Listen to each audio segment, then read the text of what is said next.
According to the Small Business Association, 30% of new businesses fail during the first 2 years being open.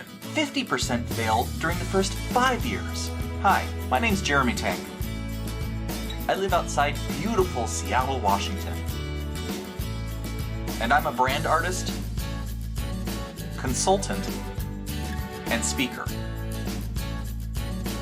Over the last 2 decades, I've helped several $100 million companies build brands for aesthetic dentistry, body movement, hospice care, weight loss, and a ton more. I love discovering the unique magic inside every product, service, and brilliant idea. I believe small businesses are the key to real economic growth.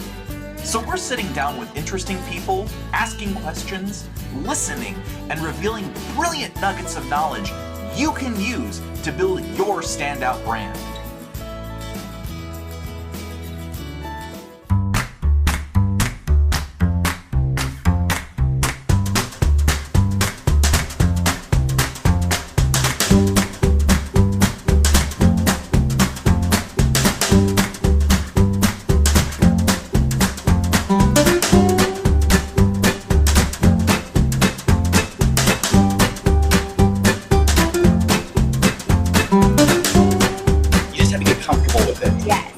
Pretty much, like, you can play to the camera, you can play to each other. I think playing to each other is so much easier than playing to the camera. I did like a bunch of podcasts and live streams at one point, and I felt so weird because nobody interacted. I even had a couple people there, but nobody interacted, nobody did things, and I'm like, I'm literally just talking to hear myself speak, and I don't know about you, I never feel like I'm intelligent enough to be saying something. So I always feel like I'm not saying all the right things either. I'm like, what? Did that make sense? All right, so I'm just going to do a little intro. Sure. Everybody, this is Erin Alexander with Finally Social. Yeah. And you do digital marketing, branding, like a whole bunch of different stuff. I kind of do it all. So anything and everything you need for social media, posting, websites, branding, logos, flyers, publications. I don't do video yet, but that's my goal this year, is to break out of that. It's a fun thing to get into. It is. I tell all my clients you should do video. Yeah, right. It's like the best analytics. Turn that music down just a little. Okay. Hit those trumpets, and I'm like, yep, there it is. Mm-hmm. There it is. That's what I was looking for. Yes. Okay, Erin, here's how this works. Okay. We have 1 hour on the clock. Yes. And we don't get to see the clock. That's what makes this really effective, is that we don't pay attention to time. Nice. We just get to have the conversation. Good. So, welcome to Coloring with Jeremy. I'm so excited. I brought my own coloring book. And I love that about you. You bring your own book. I saw that and I'm like, oh, that's right. I have a couple books. I should totally get mine. That's great. And I'm going to continue working Yes. on my elephants. This is That's so beautiful. kind of done. Thank you. Yes. That's what I've kind of done the last couple times, because I like how you did that with the coloring like that. You're a shader. I actually I tell everybody I started art in high school. Actually, I've been an artist from all of my life, but I actually studied. I went to 2 different fine art high schools, and like my junior, senior year, I was in life drawing and like full on painting and all that kind of stuff. So I'm really a fine trained artist that just kind of ended up going into design because it pays the bills. Right. My mom was like, you should do design in college because it will pay your bills for the rest of your life, and I know you'll be safe. Yes. So please enjoy. Here's these colored pencils actually come from my high school, and I've added to the set and worn them down over time. Nice. So just jump on in and color, and at the same time, welcome and tell me about yourself, because and let me preface. Erin contacted me yesterday. After I saw the video by Tracy Warren, I'm giving her a little shout out. InSpark, Tracy Warren, co-working. Yes. I love her. I do too. She's such a personality. I love it. Yeah. But you contacted me on Facebook, and you're like, "Hey, I'd love to be on the show, and and I want to color. And I want to color. Great, let's do this." Well, it's funny. So you say that you went to school and you've always been an artist, but both of my parents are artists. Like my dad does stained glass windows and glass blowing and like that whole thing. And then my mom can pretty much draw anything. And when it came to me, though, I can't. I don't. So my creative brain is more photography and then computer graphics. So I've always been able to design that way. Cool. But when I went to college to get my computer graphics and web design degree, I had to actually take a storyboarding class because it's all about storyboarding, right? Somehow, some way. Can I ask where you went to school? Lake Washington Technical College. Cool. Yeah. Okay. So I actually went there twice. I went there in '99, and I just got my certificate because web designing was so... Wasn't a thing really yet. Right. Well, but by the time I graduated, it was like a $10 an hour job. So I was like, dang it, I missed that. And then I used to sell cars for 15 years, and my son was drafted by the LA Dodgers out of 2012 out of high school. Wow. So I got to rethink my life and just kind of figure out what do I want to do. So I started applying for jobs, and they're all like, oh, well, you need to have a degree. And I'm like, no, I don't. But they said, yes, I do.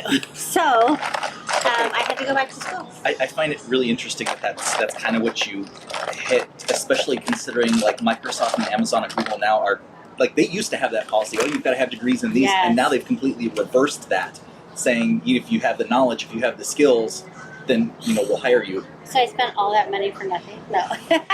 If you want to go work for Google, No. yeah. Personally, I'm not with the Google, so... No. And so then I went to a networking event, and while I was in school, I went back to get my degree, and I went to a networking event, and the opening question is, what do you want to get from this? Because it was like more of a manifesting networking event. And I said, well, I just want to be an assistant. And she's like, what kind? And I'm like, I don't care. She's like, okay, because I've always been in management, and I just didn't want to be responsible for anybody. Like, I just wanted to take a step back. And I was in school, so I couldn't have it be, my 90-hour-a-week kind of job. Mm-hmm. So then another guy came in, a real estate agent came in, and she said, what do you need? And he said, well, I need an assistant. And she was like, here's Erin. That's right? how those things work. I love it. Yes. And so I worked for him for a year, and he sold 40 houses a year, anywhere from 40 to 50. So I really got to know the whole real estate world. I have no desire to be an agent, just because that's not what I want to do. Like in the Bellevue area? He was out of Kirkland. His name is Gordy Marks. Hi, Gordy. And so he just taught me a lot about the whole real estate world, all the back stuff, doing his websites and flyers and branding and.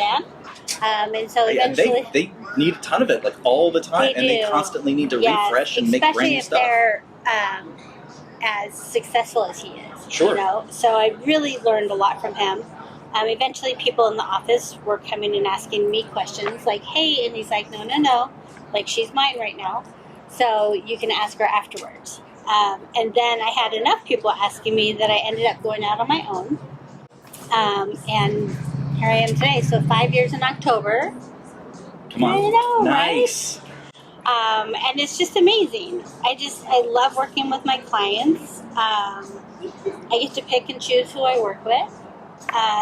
75%. So my main clients are real estate agents, take up probably 75%.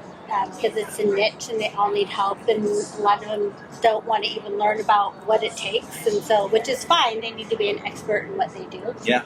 That's a lot of business owners and kind of like entrepreneurs, like, they don't want to learn all the rest of it, they just want to focus on what they're strong at, which is great for people like you and me. Yes. Yep. And so I work with them, I work with mortgage brokers, and I work with coaches. Those seem to be, kind of my field of expertise. So that's me. So here I am. And this is my favorite place to work. Okay, so we're at Dilettante in Bellevue. Yes. I've never been here before. It's gorgeous. There's the lake and water over here and greenery and places to sit. Inside, I tried to take a picture, and it's too dark inside, too bright outside. I literally could not get any kind of detail whatsoever. I took like 6 of them, and I'm like, they did this on purpose to make sure that people like me can't get the shot. That's fine. It's amazing. It's beautiful. It's probably the best kept Well secret. selected. Well, I love it. Somebody brought me here one time, and I come here. I try to come at least once every couple weeks because I try to find. I started something called get out of your pajamas because as an entrepreneur, right? Oh yeah. We spent my office is right next to my bedroom, so I get up, go get coffee, and I go into my office, and then I stay there, and then I'm wondering why I don't have any friends because I never socialize. So I decided that I need to get. Yeah, right? rings so true. I put my office upstairs, so it forces me when I get out of bed. My kitchen's exercise? My kitchen's downstairs, so I have to get out of bed, go down to feed the cats, and get some breakfast, and then go upstairs. I have three narrow stories, Yep. So I go upstairs to work. But yeah, if I didn't have all the stairs, I'd probably just tumble out right into the next room. Right. Well, and sometimes I don't even get out of my pajamas. I just will sit there for hours, and that's just not healthy, right?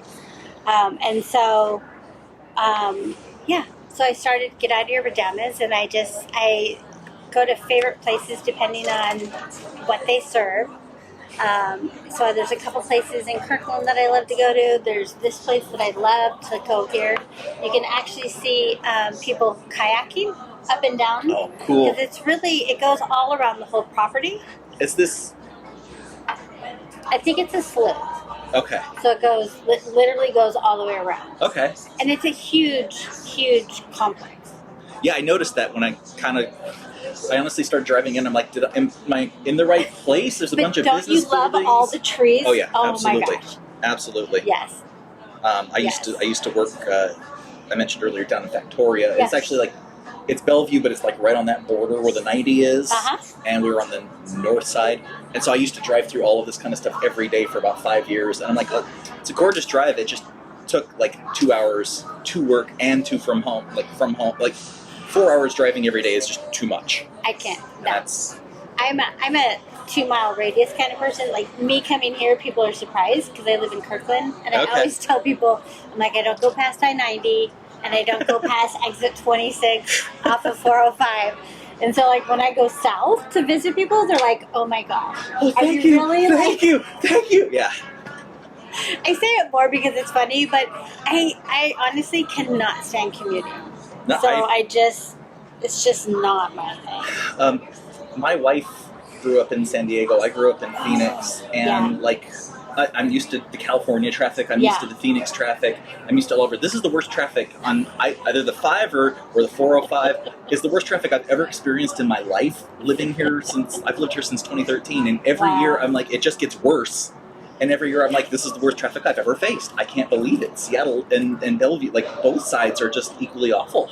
It's so funny. So, they put the toll on 405, yeah. right? Yep. So starting in Bellevue up until, it gets to the I-5. Yep. And for a year, so everybody was totally boycotting it. They took up 2 express lanes. And so where I live, I can access anywhere side roads. I don't have to go on the freeway at all. So, of course, I never did. So then when I did, it was funny because you'd come off the ramp and the 2 toll lanes would be completely empty. And you'd just be so much traffic. But they charge, on the busy time, they charge $10. Oh, yeah. And I've paid it. Yeah. My son pays it. I'm not paying it. When I had to get to work every single day, I didn't have a choice. Right. Because otherwise the traffic is just so bad that you're stuck. Right. You're either, and even if you leave earlier and earlier and earlier and earlier, it doesn't matter because everybody else did too. They try to get around it. It's literally created a situation where I feel you have to pay at some point. Yeah. Yep. And sometimes I will. If I'm in a rush, I will just I try to really be careful of what times I go on. Yeah. So the 75-cent times are great. The free times are spectacular. Yes. I love those too. That's when you typically don't need to use it though. Then all the traffic's kind of died down a little bit. I don't know. Right at that 7 o'clock hour when it goes from paid to free, I try to aim for right at that time because the people are still traveling with traffic to get home from work and all of that, but they're free. But nobody's quite realized that it's 7 o'clock yet, so that's my favorite time. And there's so many people lanes. that don't even know that it's free too. Right. So, Yes. It's crazy. Okay, this is total side conversation. Apologies. Hi, sorry. Just so you know, that's how we are. That's how we are. This is life. That's how it happens. Yes. So tell me more about you. Like, what do you enjoy doing? How long have you lived here? It sounds like quite a while. And so I have lived so I live in Kirkland. Mhm. And I have lived in Kirkland since 1991. So the longest Okay. I've ever lived anywhere. I was extremely lucky and bought a house back in '03 in Rose Hill. So when it Oh, I was love that still area. like, it was cheap, let me tell you. It's not. And now it's not. No. It's so not. I could sell it and make, $500,000, no big deal. But then where would I move, right? Because you can't buy a house for You'd have to move like way up north or way out east or and I mean way out east because No, even if you and go to Cascades, it's expensive. I have a really large yacht, or a really large yard. So, Not not a yacht. yacht. I Wouldn't don't that be even nice, know. though? Yes, to have it parked. Yes, I would love it. Right there in Kirkland. And so, I have a couple dogs.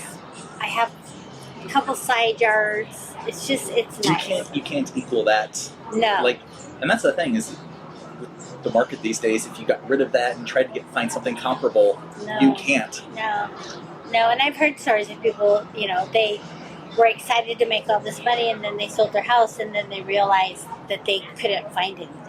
So, I've been there since '03. I'm not going anywhere anytime soon. Good for you, and that's a gorgeous area too. It's a great area. It's my favorite. And I love all my neighbors. It's very much a neighborhood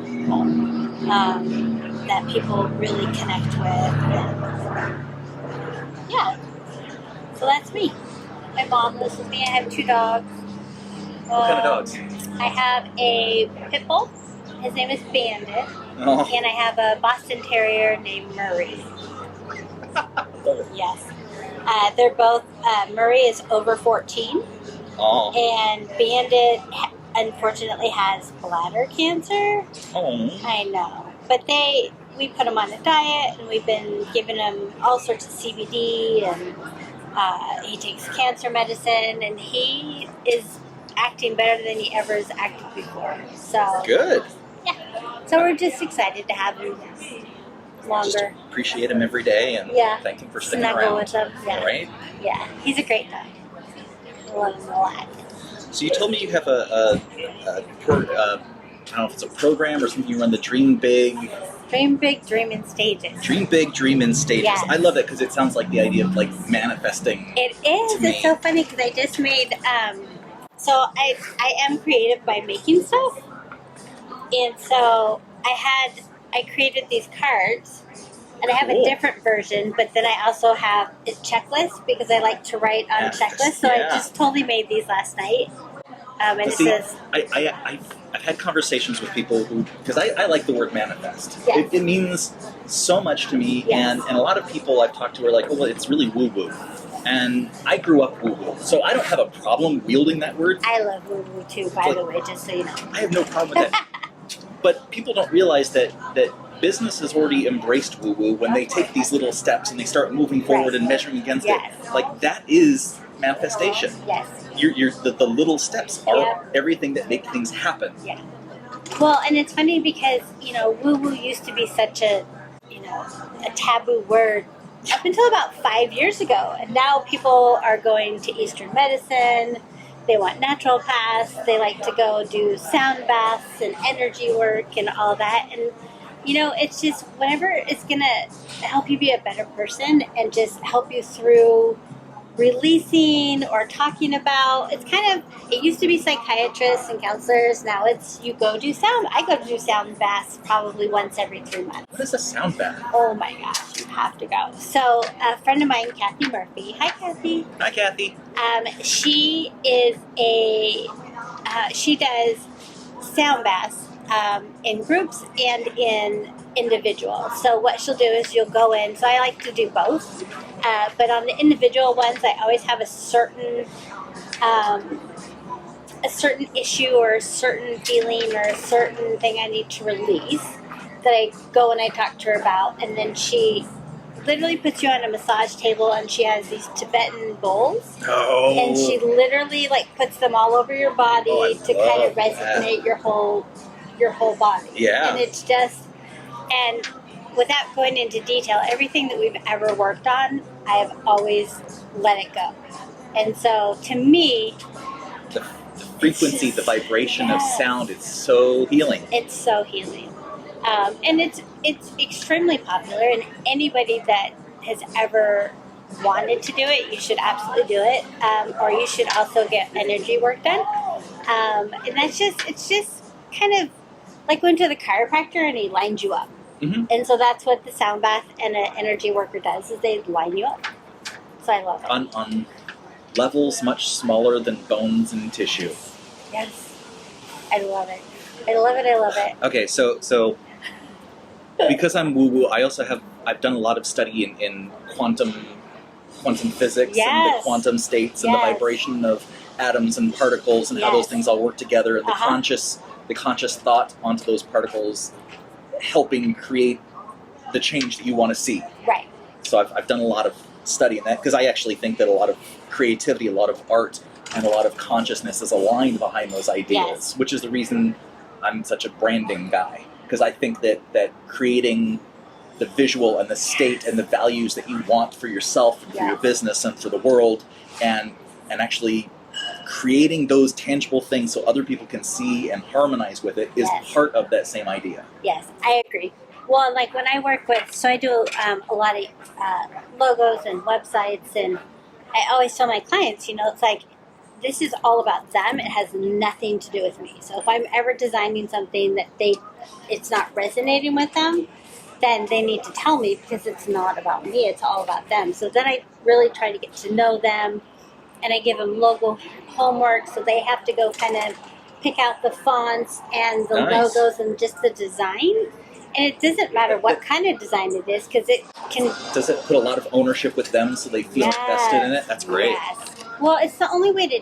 For me, it's really the only way to do it is they have to go find me the look and the feel that they like. Mm-hmm. Like, I can create anything, but, I didn't used to have homework, and then I'd create great stuff, and then they'd be like, no, I don't like that. So now I'm like, go find it, and then bring it to me, and I'll work with that. Do you ever hit people that are like, I don't want to do homework, I'm hiring you for this? Not usually. A lot of people love it, because I'm like, I make it super simple. I'm like, just go and search logos. I have a Shutterstock account, so I have them go there, and I just have them look up logos and design, and then I'm like, just send me the board, or copy and paste it, or.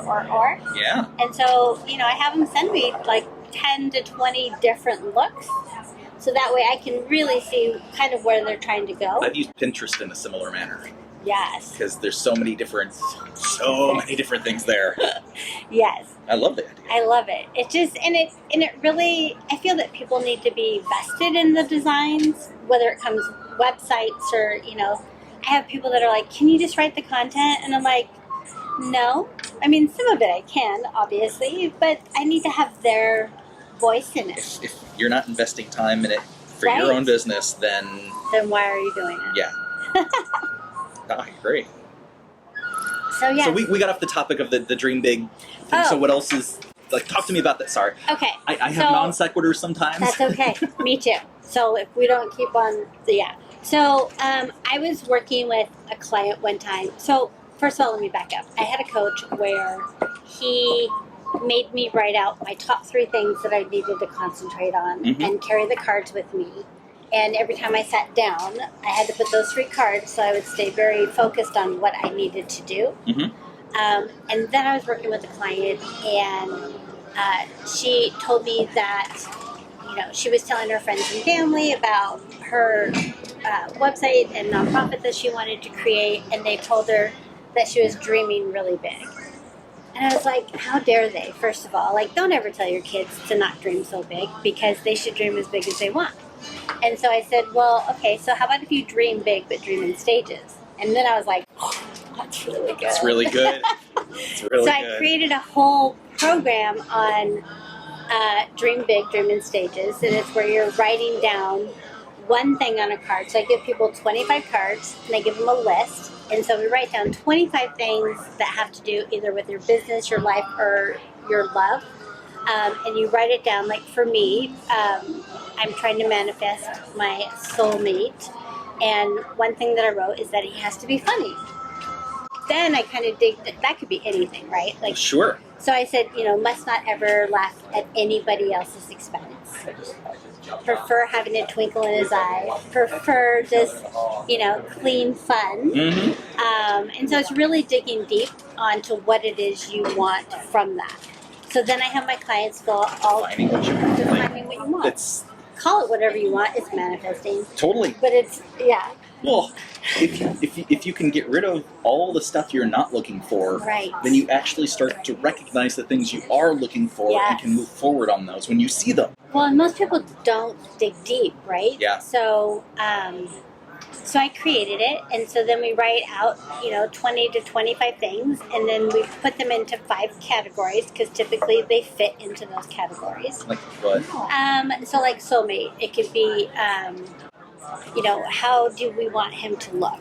How do we want him to act? What type of education job do we want? Being really very specific. Sure. And you can do it with business too. So a lot of times I'll do this with business owners, and it'll fall into marketing. What is their ideal clientele? Mm-hmm. And so it falls into all these different groups. And so then after that, you pick out one card out of those 5 groups, and then those are the 5 things that you work on. So then. Okay. It just really clearly defines. So you get everything out of your mind, you get it on the cards, you still have them. Mm-hmm. So then you pick your 5 and you put your 5 out, and then you decide that's what I'm going to work on. And then when you're done, you can either rip it up, put a big star on it, light it on fire, whatever, and then you pick up another card, right? It's like having a little fire thing. I'm just. Right? Whoosh, yes. Yes, I feel I so got good. it done. I have burned it. I have now released it to the world. Exactly. So, and then you pick out another card from that group, or you pick it out from another group, right? Sure. So it's just helping people think out what it is that they want. A lot of people, I'm like, That's a great methodology. Right. It's fantastic. Yes, I love it. So much is just stuck up here for a lot of people. Well, we just think about it over and over and over, and then if we get it out of our brain, then we're like, hey, I wrote it down. I'm good. Right? Well, I think I heard in a leadership conference somewhere, you hold five ideas in your head. That's it. Just 5. And you will constantly think of more, and it'll take one of those 5 and it'll throw them away. And then you'll think of another one, take another one of the 5 and throw it away. You Same can thing. only hold 5 concepts. Yes. So without writing it down. I mean, that's the whole purpose of communication, and the whole purpose of writing and any of that is just to put it down. Right. Well, and it's really hard, most of the people that I work with are 1099 employees. They're not corporate. They're not, whatever. Mm-hmm. So when I first started my business, you have to research everything. Well, it's really hard to research everything, and nobody ever wanted to help me because I was their competition. Sure. I'm sorry, there's 7 million people in Washington. I think we could share, right? And finding out pricing. There's and plenty of money to go around. There's plenty of information and time. If you say to yourself that there's not, you're kind of lying to yourself, and you're depriving yourself of opportunities that you could have. I agree. Well, and I learned a lot from, I really think everything out. I want to make sure that I'm growing the correct way and not just jumping in and trying stuff and then failing. I don't have the money for that, first of all. I'm self-funded. Sure. And I learned too that, I learned to just lift other people up that were mentored or that were doing the same thing and helping. I was like, ask me any question.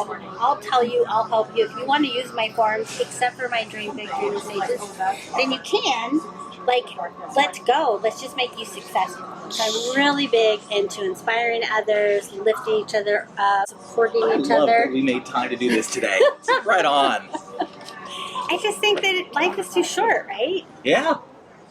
And people that are greedy like that and won't share their successes, then I don't believe that they're actually really successful. You know what's funny is that the people who consider themselves successful. Right. That's the part where we kind of have to define.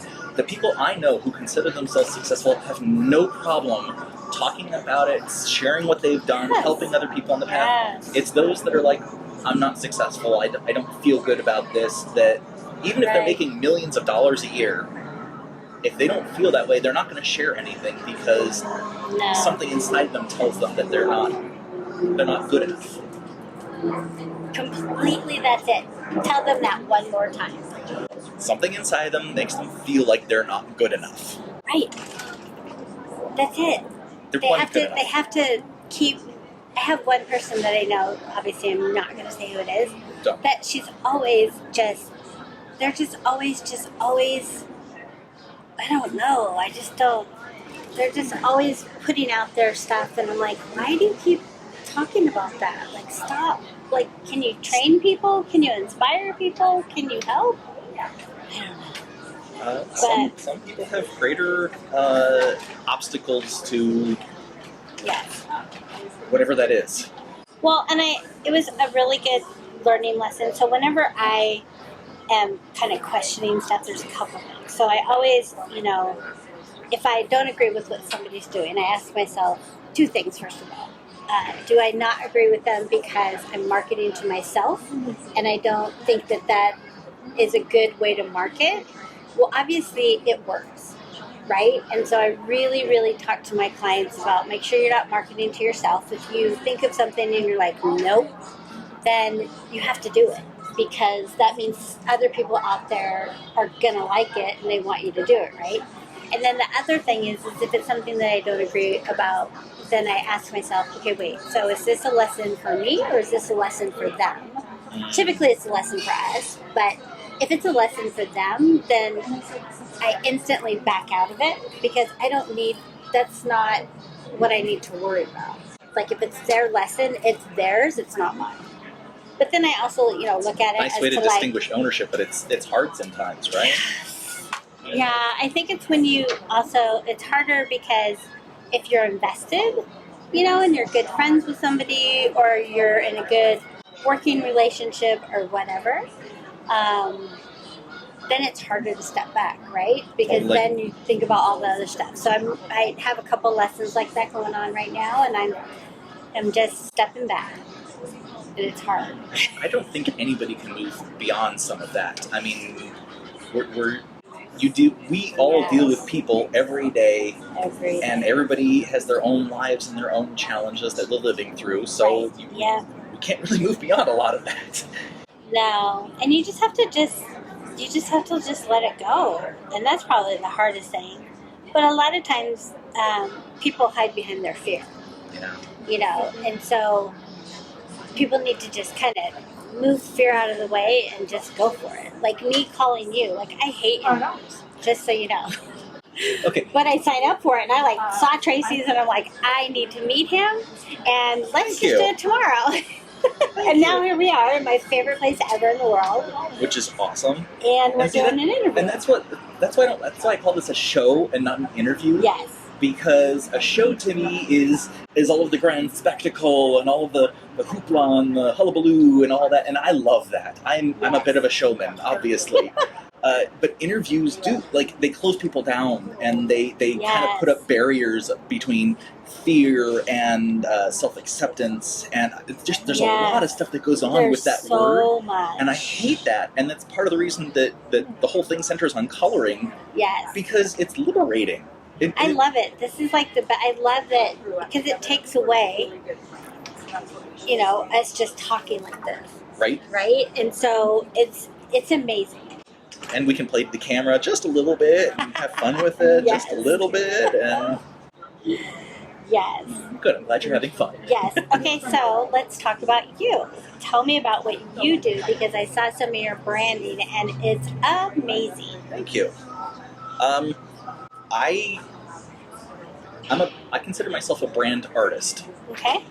And that's mostly because I've done the professional branding thing for over 20 years. I worked in an ad agency. I worked for pharma, like just launching a ton of pharmaceutical products. Yeah. I worked for that software company down in Bellevue, launching their product and redoing their whole everything. Wow. And what I really, really loved was working with businesses way back in the agency days and kind of coming up with the whole brand identity and helping them position who they are and take it to market.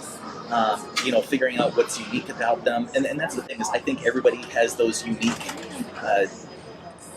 things, every business, every product, everything. And that's, on my website, it's be bold and brilliant and, be you. Yes. Because when you embrace that, then you're embracing everything that you are. And it's not ignoring the market. It's saying, okay, well, the market doesn't have me. And that's what makes everything unique. So I'm really big about just kind of doing that sort of thing. I'm doing a lot more work with small clinics right now, complementary medicine clinics, acupuncture right now. Nice. My wife is a doctor of acupuncture. Really? So, and Chinese medicine. She just opened up a new practice up in Linwood. Nice. So so she has a lot of friends at Bastyr, and I've kind of worked with some of them to kind of position and get things rolling, because what's extra challenging for that crowd especially is they're coming out of school, they don't have a lot of patience, they don't have a lot of understanding of business, but they have to get a business running, and they're really good at what they do, but they don't always have, kind of like you were saying, it's hard to get outside their own heads to see what might work. Yeah. So that's kind of why I look at it. Okay, well, I can help you get out of your head, and I can figure out what the next step is. Well, and there's, especially when you're starting your own business, there's so much stuff that you have to figure out and get to know, and that's super hard for a medicine practitioner, especially. Well, there's only certain things they can say. Right. Yeah. And see, that's where my pharma and healthcare background is really beneficial, because I know what you can say, I know what you can't say. Right. Some of this we can push the boundaries a little bit. There's a lot of gray area. But beyond that, it's like, okay, as a naturopath, what kind of patient do you want to help? You know what? And for any business, so many people don't ever create their perfect audience. Yeah. They just say, I want everyone. And again, it's just writing it down. Like, what age do you want them?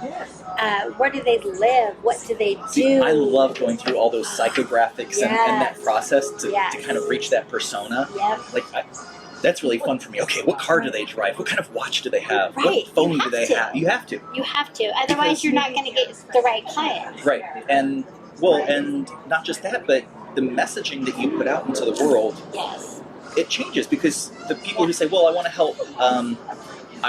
help women 27 to 35. Okay, great. Is that a woman 27 to 35 that is Christian and is going to have a hard time accepting alternative medicines and needs to think about how much it costs because she's a single mother with a couple of kids and the cost is expensive, so it has to be insurance driven? Right. Are they having that conversation? Or is it somebody whose husband and she both work and they bring in, $400,000 a year, and her husband has cancer and she's looking for something outside Western medicine? Right. Totally different messages, totally different ways to communicate with both of those audiences. And if you don't understand that, that's where I'm trying to help them bridge that gap. Because coming out of school, they just spent 7 or 8 or 9 of them years learning these medicine techniques. And a lot of money. Let's just be real. But it's so true, though. I mean, you have to. People just don't.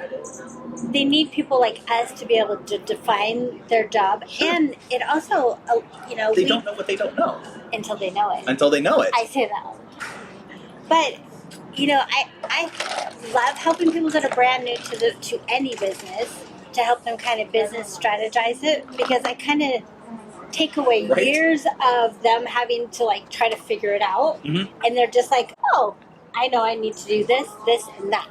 I've got a little process I call a strategy session. Yep. That's just that. It's Yes. going through all that sort of stuff, and it's really business strategy. But then when it's like, okay, well now we're going to work on a logo, I know what it needs to Yes. communicate. I know who it needs to communicate it to.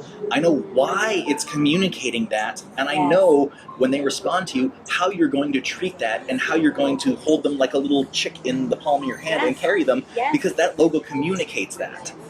Without that, Yes. see, I went years without that sort of process. Yep. And in the agency, it was literally, here, do, 40, 50, 60, 70 logos, and just, we'll know when it's right. And we burned so many hours that way. So many hours. And it's Yes. like, sure, we can do that with your project too. If you can go home and cook 12 meals because I don't know what I want to eat for dinner. I don't That's think hilarious. that's fair. No. Well, and it's wasting their time and your time. Right. Most importantly, it's wasting their time, and then they start doubting, and then they're like, "Does this person even know what they're doing?" Like, there's so Right. much That's because not, everybody that's does not that. my right? yeah. And it's They not, judge our expertise. Right. But do they know what they're doing? That's not us. We're Right. trying to translate what you tell us. If it's not clear, And if you're not sharing, if it's not clear and you don't want to talk about it, then there's a problem. We need to communicate and open up.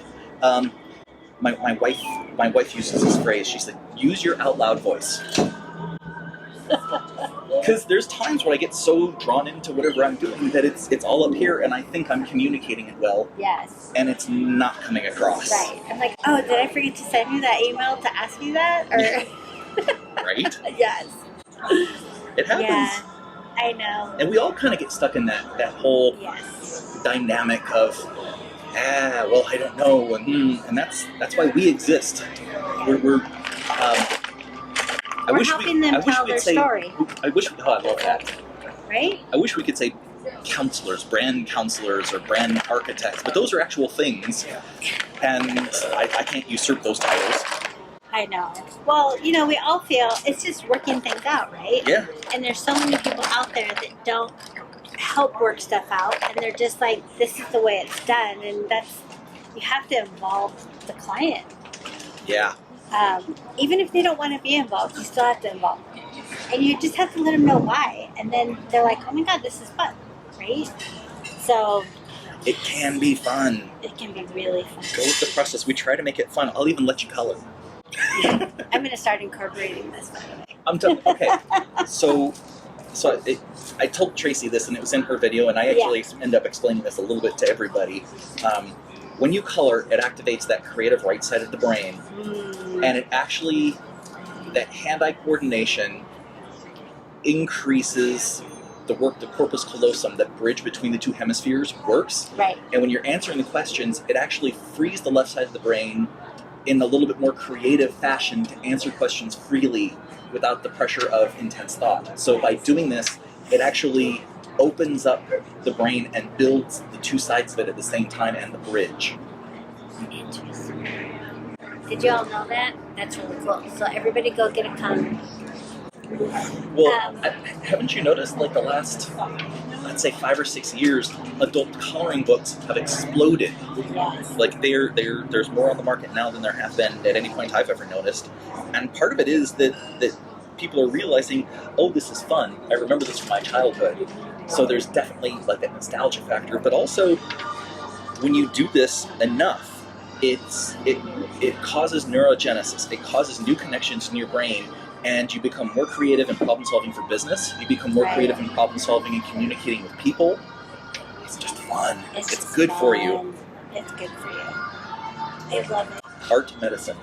Art medicine. I love That's it. what happens when I'm married to a doctor. I start thinking in terms of medicine. This is what it's good for you. I love it. So many different colors too. This started as a giant Prismacolor set, and I've slowly lost some, worn some down, added to it, done all sorts of things. Yeah. So do you just do branding? Or do you do websites? Do you have more in your tool belt that you do? So, I don't want to seem immodest, but I'm kind of one of those unicorn people. because I was trained as a fine artist, everything that I approach is just to me a tool to express, to communicate, to create. Right. So I've done video, obviously, editing, motion graphics. I draw logos by hand. I draw logos on the computer. I do advertising layouts, marketing, collateral, websites. Nice. Yes. I do a lot of creative direction, and I've got a couple of people now that build the backside of things, because the one thing I've discovered I don't like out of all of that is the technology back-end stuff. Yeah. I understand how to get people interested. I understand how to lay things out, but I just hate building it. That's awesome. So I love building it. Oh, good. I love using Squarespace. Nice. You know, I heard a marketer once said, why do, so I work with a lot of agents, but you can fill in the blank. Why do agents rent their websites instead of owning them? And so when you work for a company and they give you a free website, when you leave that company, it's not yours anymore. So anything that you've done to invest in that, same thing if you were to, you know, there's a lot of companies out there that'll help you with your real estate website. Mm-hmm. Well, if they ever stop working with them, they lose it. It's not theirs. They are not, it's just not theirs. So the way that I do it is that anything that I build within Squarespace, because I think Squarespace is the easiest. It's a good platform to get stuff up and going. It's a great platform. Yeah. And they're making it better every single day. But if I was to ever stop being their web designer, they can still, it's all theirs. And they can take it and anybody can use it and fix it and update it and all that. So that's sort of like, so counter to a lot of people, I don't really believe in social media, which is hilarious because that's how I found you. Because that's how you found me, but that's how everybody finds everybody. Right. But from a business standpoint, yes, you don't own those contacts. The social media does. And when you actually have to break people offline, and that's why there's so many of those sign up for my mailing list, sign up for my newsletter, sign up to get this free download thing, you know, the whole ClickFunnels idea. I love downloading stuff. I download stuff all the time for free. I love all the free stuff, and I understand the reciprocity idea behind it, but then, like, what you've just done is said, okay, I get a free thing from you, and now you have access to my data, and I belong to you, because you hand over your information to them, and it's sort of like that website thing. If something happened to Facebook, if all of your business is through Facebook, you kind of lose all of those contacts, all that business infrastructure, all of everything. But your website, if you have it up and you offer something for free and someone finds the value in that free thing, and there's some great free stuff. I love it. I am on way too many mailing lists, I admit, and then I go in. I have 4 different email accounts because I have like my work, my sign up for free stuff, my personal, and my super junk. So I used to do that, and then I got confused which account was for which, I admit. So I just stick with the one now, and I get the free stuff, and 2 weeks later I go back, why did I sign up for this? And I just close off of the list.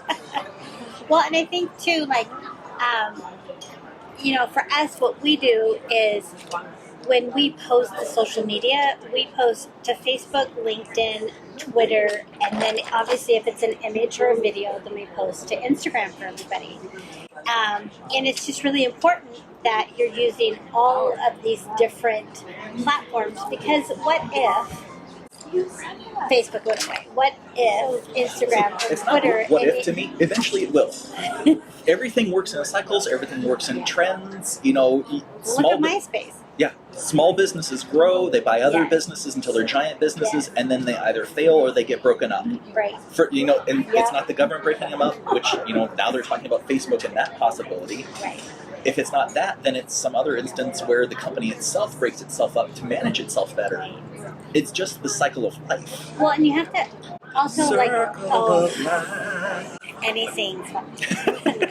Well, and you also have to think about, like, again, who's your audience. So, you know, kind of the golden rule is that Instagram is for 30 and under, and Facebook is for 30 and above.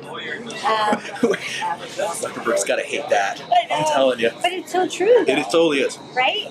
And there's 1.92 billion active users on Facebook. So when people say, oh, I don't want to be on Facebook, then in your business, then you're totally wrong, in my view. But I also believe in something called controlled marketing, where for our agents, so I just counted yesterday and I have 37 active websites that I have created. 37! Wow. What? I know. That's a ton. Yeah. Good for you. I know. And so our whole goal is to put stuff on their personal website, their business website that they own.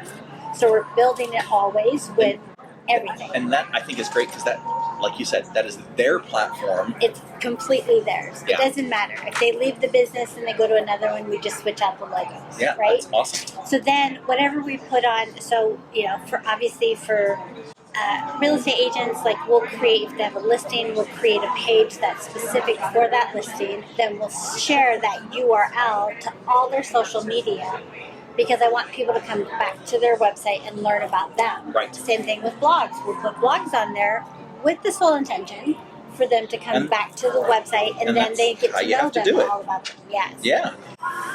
Yes. I love that. And it's it's an investment at the beginning, but the overall at the end of the day, it's a one-time investment, and then you have a monthly fee. But then, like, who cares? Let's be honest. Make it as you want it to be. Digital marketing is an investment. Yes. Branding is an investment. Yes. Content strategy is an investment. Right. All of this stuff, like, if you're going to be in business today, if you just sit back and you're like, oh, I don't have customers, you're not in business. You're sitting there hoping. Okay, so I'm also a certified real estate instructor, so every real estate... Of course you are. Of course I am. Because every real estate agent needs to renew their license every 2 years. They have to take clock hours, is what they call them. Yep.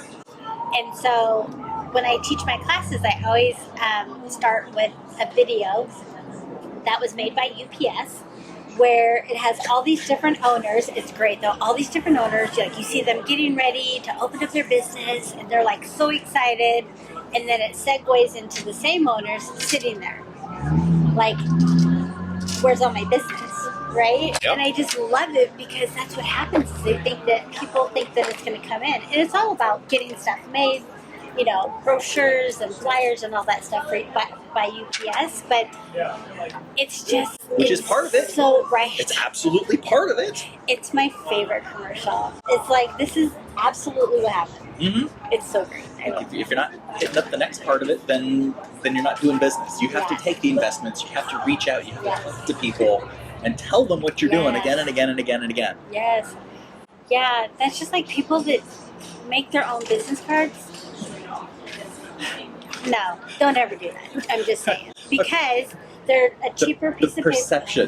The perception. I'm actually grateful for Vistaprint. I love Vistaprint and Zazzle. Zazzle, okay. Zazzle's okay. Moo. I do have clients that use those cards. Those are good cards too. Moo is fantastic quality, and you can do short runs. Yes. So you can see, one of the things I like doing is a short run for a client that doesn't have a lot of money. Right. Make 50 to 100 cards. Yep. See if that gets the right reaction. Yes. And then if it doesn't, make some tweaks. Yes. Then print another 50. Yep.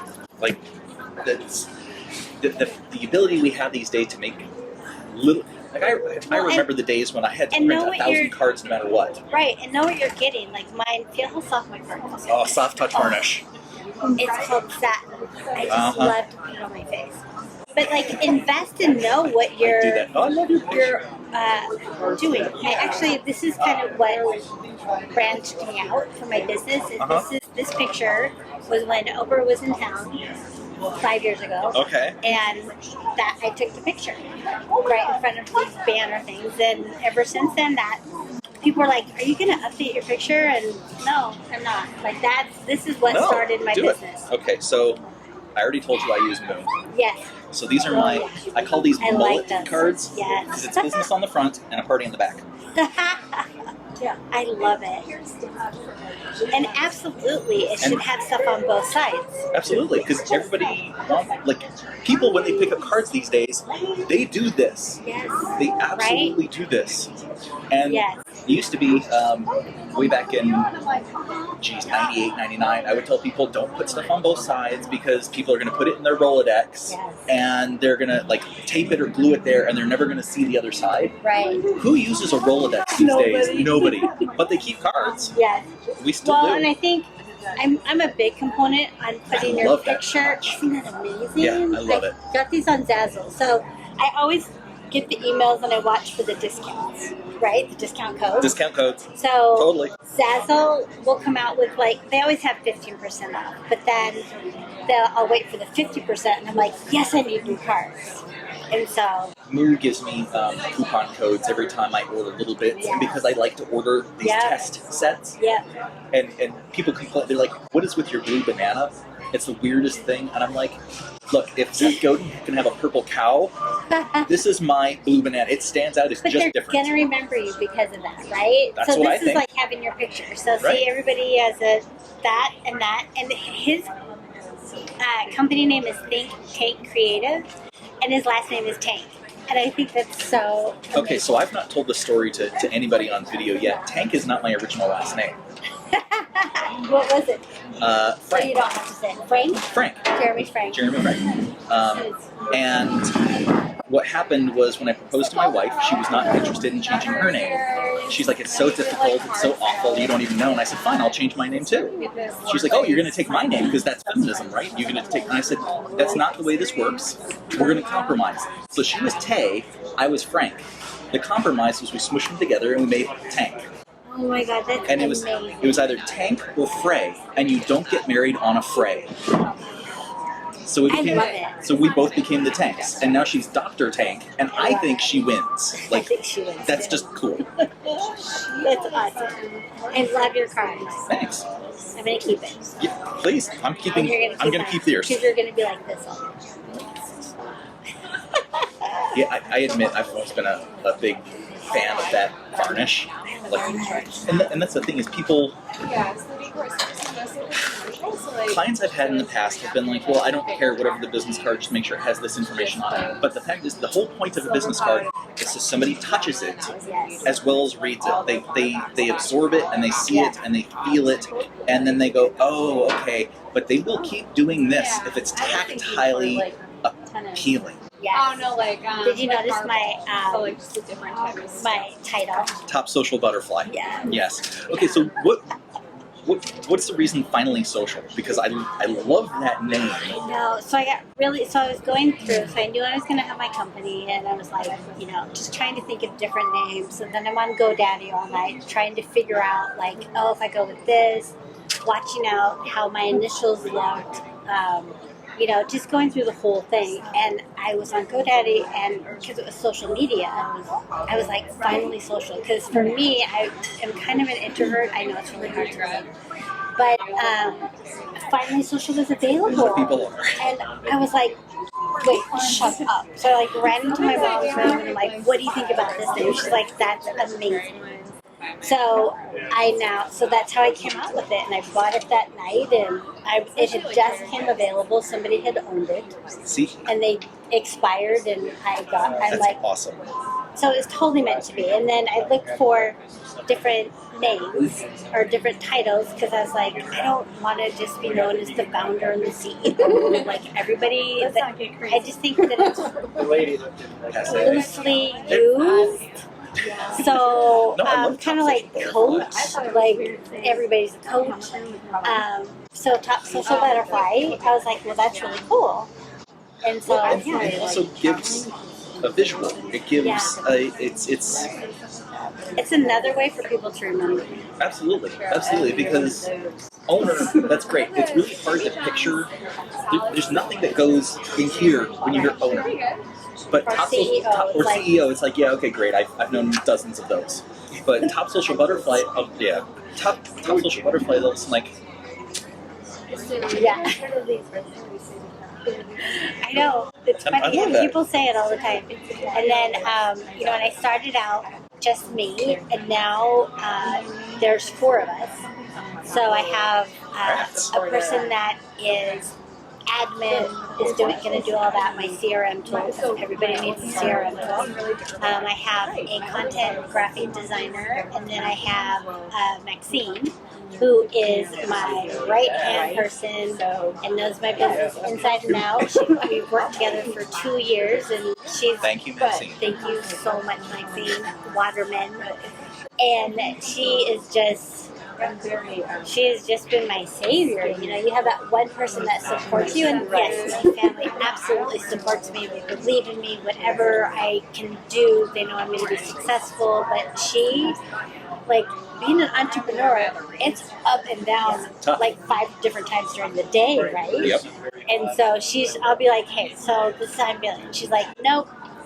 Let's change your wording, first of all. Oh. Right? How She important does that for you? is that? That's so important. And then I'll be like, I'm stressing about this. She's like, let's change your wording on that too, and let's just manifest that this, and this is going to happen, blah, blah, blah. And I'm like, okay, love you. So Maxine, I love it. Maxine, you're awesome. Totally. Thank you. And so, We're starting to get more people around us here. We are nearly out of time, so I'm just going to keep pushing it. Because I don't see a reason not to. But I just wanted to tell you, it might be harder to hear a little bit. That's okay.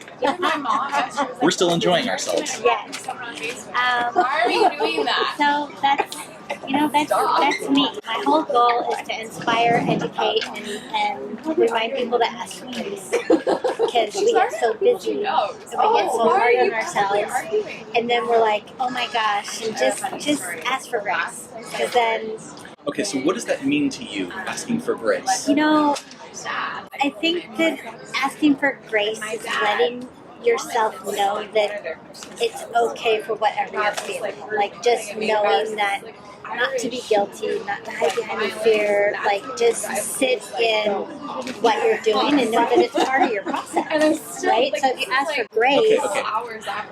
I love what you just said, and I want you to say that last bit one more time. What did I say? Okay. It's part of your process. It is part of your process. It's part of your life, your business, your love process. Like, you just have to ask for grace. You know, it's kind of like asking for mercy, but I don't like the word mercy. I like the word grace. And so I ask for grace all the time, but it helps me work through that process of like, oh, wait, I sit back and then I ask myself, is it my lesson or their lesson? Mm-hmm. And then I move on, and I try not to dwell or sit in anything. And I just keep pushing forward. Yeah. Right? Yeah. So I try to make sure that everybody is educated to do the same thing, or I suggest things like that, and they go, oh, I love it. And they don't know what they don't know until they know it. And accepting it, that's a hard thing, I think, is accept. That's why I love that it's part of the process. Because if you don't know, then you're going to feel frustrated. If you're going to feel frustrated, then you're probably going to get a little depressed because you're not succeeding. You're going to get anxious because what happens if you don't succeed? But the way to succeed is to keep working on that process, to keep pushing against it, and accept that wherever you are. I mean, if I'm summarizing. And always, I would also say that, you know, if you're going to talk to anybody about it, that's an hour. That's an hour. That's okay. I would make sure that if they give you ideas or constructive criticism, that you listen to what they're saying, because they may have a whole different new outlook on something. Yeah. But I would also really, really, really like to stress out that talk to people that know you, about, you know, your business and stuff. Like, what happens is people talk to people about their business that are not their audience, or they don't really know who you are, so then they'll argue with you or say that doesn't work or that's horrible, and then they end up basing their business decisions off of what this one person said, and it's just so hard. Like, stop doing it. I do. I've done a couple of naming process things, and the naming process. I say, okay, so we're going to go through this, and it's multi steps. You come up with crazy ideas. You work through all the different whatevers. And you end up with 5. And I tell people, don't, like, whatever you do, resist the urge to go around telling people, I've got one of these 5 names. What's your opinion? Right. Because people will give you their opinion. And opinions are horrible things because it may not be your audience, it may not be right for what you're trying to do, it may not, they're just coming at it from their life, their perspective, and it's the same thing with logos or anything else. When you ask for their opinion, people love giving opinions, but that doesn't mean it's constructive or helpful for anything you're doing. And actually, the advice I gave somebody recently was, okay, so come up with those last 5 names and say to someone, I'm starting a business, the name of it is blank, and then just stop. Right. Yes. I agree. And it's because just asking somebody that's your audience too is so important. Like, don't talk to people that aren't your audience because they're not going to be your audience and they're not going to be supportive. But they're going to love to give you an opinion. Absolutely. And it's going to make you doubt yourself and be mad at them and. Right? Yeah. So, and you know, if it's family members or best friends, again, they're not always the best people to ask because they're too invested. Like, just really know when you're asking something that you can either do it or not do it. Take it with a grain of salt or live by it, right? But don't be defensive. I typically kind of go, okay, I'm going to ask for an opinion. I know it's probably going to stab me just a little bit. But there's part of me that wants to bring other people into my life and into what's going on and just accept that they probably think I'm a little crazy. Right. I accept that to a lot of people. I'm a little bit crazy.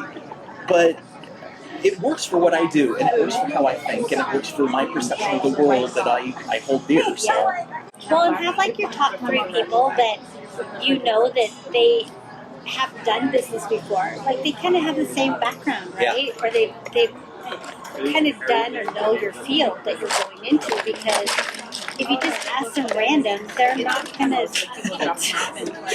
So like, I have the top 3 people that I talk to always, that I throw stuff at, and I trust and value their opinion. It's not always my family, because I don't necessarily will agree with what they tell me. So I'm like, but I have my top 3 people that I go to, and I say, what do you think about this? And they're like, and they're super honest. And then I take what they say, and I really analyze it, and if it doesn't work or does it not. I love that. That's Right? perfect. Yes. Okay, so Erin, tell us, how can people get a hold of you? How can they reach you? Where can they find you? Online, in real life, other than at the Dilettante? Yes. I love this place. So my website's finallysocial.com. If you want to schedule an appointment with me, if you want to do a brainstorming session, if you want to see the services that I provide, if you want to see a portfolio of what I've done, that's the best place to do it. And you can also find me on Facebook, Finally Social, and Instagram, Finally Social WA, or you can just call me. And you can find that number on the website. So we'll close out here with one last question. Yes. Who do you want to work with? Like, who are your ideal people that you want to work with? So honestly, I really had to sit with that, and I just said it out loud a couple of months ago, is my ideal clients are real estate agents. I currently work with over 70 of them from 10 different brands, so I know all the top brands around here. Mortgage brokers, because I know all the rules that go with that, and coaches. And so whether it is, a lot of coaches need websites, or they need to do business strategizing, those are my top 3. I could go into more detail, but just surface-wise, that's what I like. Okay, and give us one last thought of brilliance, because this has been a great little hour. I totally forgot. So what you need to think about is, how do you look in your future client's eyes? Yes. It's a thought process. And so really, yes, like Google yourself and see how you show up. And then also make sure you're not marketing to yourself. Great. And that's it. Thank you so much. I hope you enjoyed. Why don't you show the camera kind of what you've I done? haven't really done anything because I was talking, but amazing things are going to happen, and they will. You just have to be open to it. Nice. Like I like the news. And I got a little bit further on this thing. And for those that know me, I'm totally obsessed with elephants. Thank you. Thank you. Everyone, I hope you enjoyed Coloring with Jeremy. Every episode, we're going to bring you interviews full of insight, new perspectives, and interesting people. If you'd like to be on the show, please email me at jeremy@thinktankcreative.studio. It's in the description below. I want to learn about your work, your life, and your beliefs. I'd love to hear tips and tricks that help you succeed in your business. Maybe one single tip will change someone's life, save their house, or wake them up from a depression cycle. To join me on this path, please like, share, and subscribe. If you'd like to learn more about my work and the classes I teach, click the links below. Thanks.